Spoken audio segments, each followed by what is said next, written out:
Ah, the Boomer Shooter. A modern FPS with a retro coat of paint. We got Doom likes, we got Hexen likes, we got Blood likes, and whatever else melts your pixelated Doom cute butter.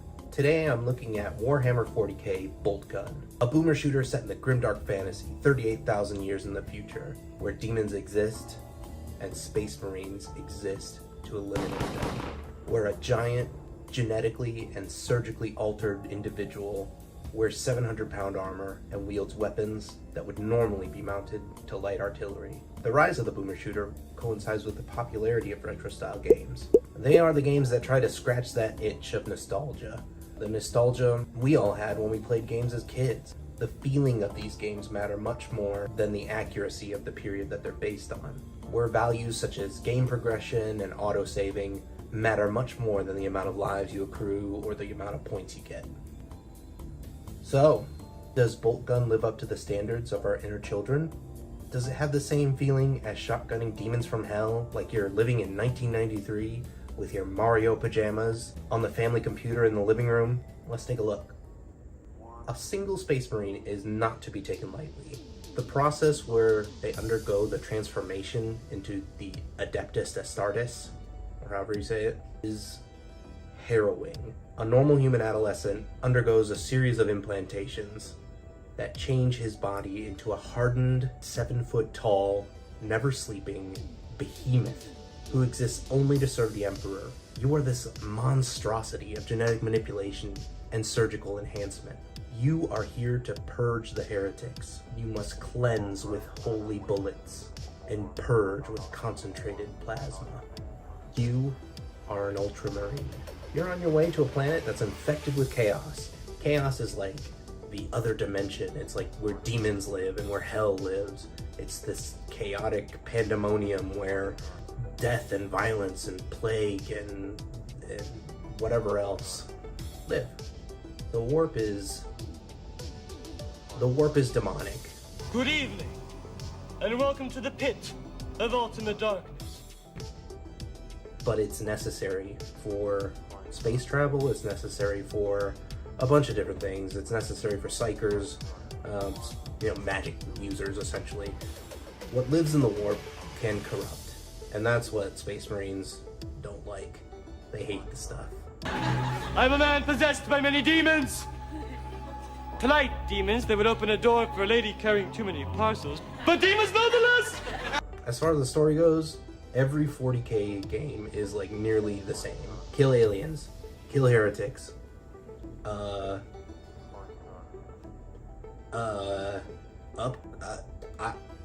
you're the sole survivor of a drop pod, and there's no time to mourn your fallen comrades. Pick up your bolt gun, do what the Emperor has commanded you to do. For people who enjoy the intimidating and vast lore of 40k, you're not gonna find it here. This game is all daka and no black library. Fun! This game's fun. You know how I said that retro games try and capture the feeling that you have when you're a kid? This game does it. It does it very, very well. Like if a 40k game was released back in 1993, this is what it would feel like looking back at it. Just, it's like rose-colored glasses, but they're prescription glasses, and you use them every day. Does that make sense? You're a giant Space Marine, you're 7 feet tall, you're wearing this huge armor, you're stomping around, you can feel the stomps, you can feel how heavy the weaponry is, the sound of your bullets chunking away at the enemies, just stomp, stomp, stomp, ka-cha, ka-cha, ka-cha, ka-cha, ka-cha, ka-cha, ka-cha, ka-cha. And then you get more weapons that are somehow even more powerful. It's very satisfying. The heavy bolter is probably my favorite gun. It's basically a machine gun that shoots out like, I don't know, 50 caliber rounds or something like, I don't know what it is, but it's like, it basically turns your enemies into hamburger. Just point and hold down the trigger and it's just red paste. The sound in this game is also, it meshes well with the weapon design and how it feels to walk around when you are shooting your weapon it feels like you're shooting something extremely powerful that only someone who's 7 foot tall and 500 pounds could wield. The shotgun sounds meaty, and when the shells hit the ground, it sounds like you're dropping those red solo cups to the ground. That's how big the shells are. The plasma gun burns, the lasers pierce, and the melt-a-gun, well, it melts. It's all satisfying. When you're switching through your weapons and chewing through your enemies, that's also very, I hate to say satisfying, but it is satisfying. The pixel art, when you kill your enemies, they fall to a clump on the ground, but you can also keep shooting them and turning them into hamburger even more. Their organs go all over the place. I remember shooting I don't know, some enemy, and like they exploded, and then I saw like a pixelated brain on the ceiling, and it would drop down onto the floor. When you walk through corpses, you can hear them squishing between your feet, and the chainsword revs up. It's all gravy, baby. It's all good. It's nasty. There's 8 guns, there's special power-ups, there's weapon pickups, there's ammo pickups, there's health pickups, there's colored keys, all your standard stuff. It's Doom. It's Doom, baby. This is a capital V video game, and it's Doom. This is Doom, baby. It's Doom. I gotta sing the Doom song now.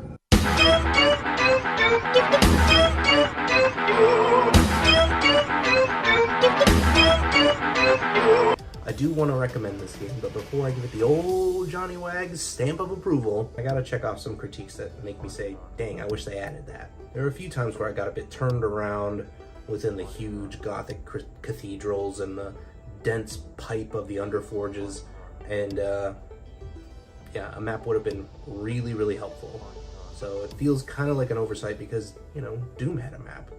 On your little grimdark adventure, you have this little servo skull that accompanies you. He's like your little companion, and he chirps at you in some low-pitched static. It communicates with you, but it's not voiced. There is voice acting in this game, but your little companion is not voiced. Instead, it shows up in the upper left part of your screen.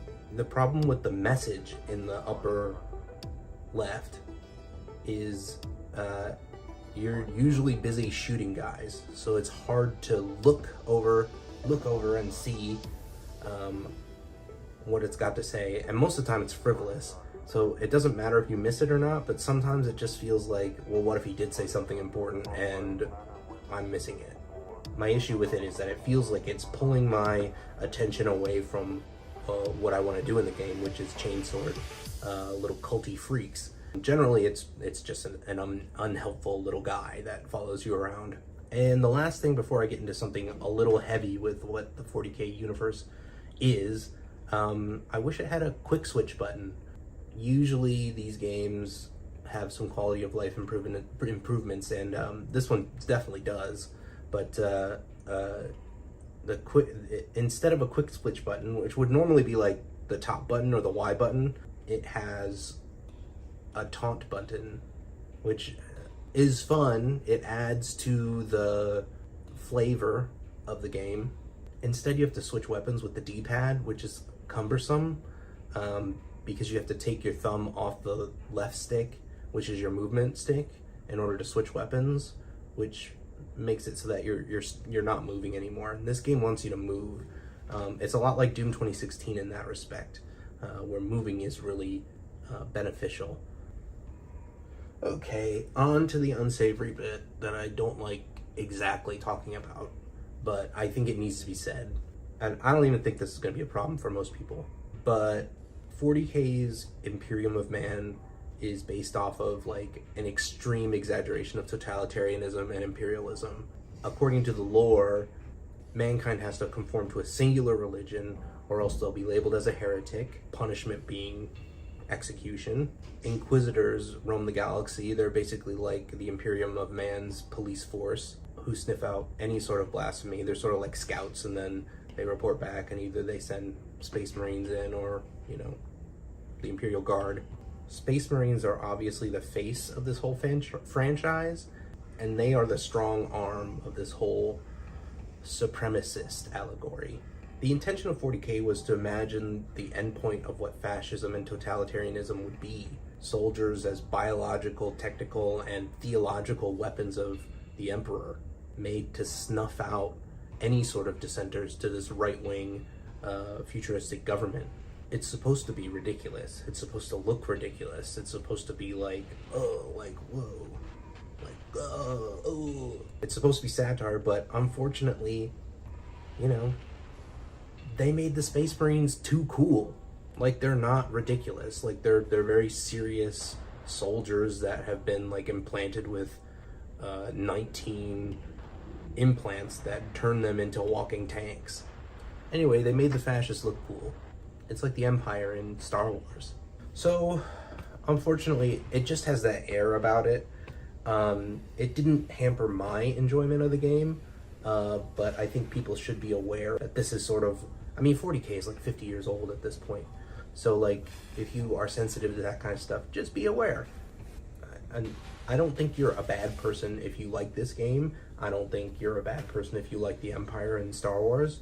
But, you know, I am going to give you this look. Anyway, when are they going to make a game where you can play orcs, the objectively good faction? I don't want to make it seem like you're the bad guy for playing this game, because you're not. You're very good for playing this game. You should play this game. It's good. It's fun as hell. I had a great time playing it. It's nearly mindless fun, especially if you play it on low difficulty like I did, like the filthy heretic I am. And on tougher difficulties, you're going to be strategizing where the health pickups are, where the ammo is, where the power-ups are, and trying to make sort of a line, almost like you're in a skate park or something like that. That's it for me, my fellow gamers. This is Johnny for SideQuesting. In the darkness. Hello, I'm your host, Simon Milligan. For those of you without a brave heart, get up, go to your television sets and turn the station. Go ahead. Exercise your right to be a coward.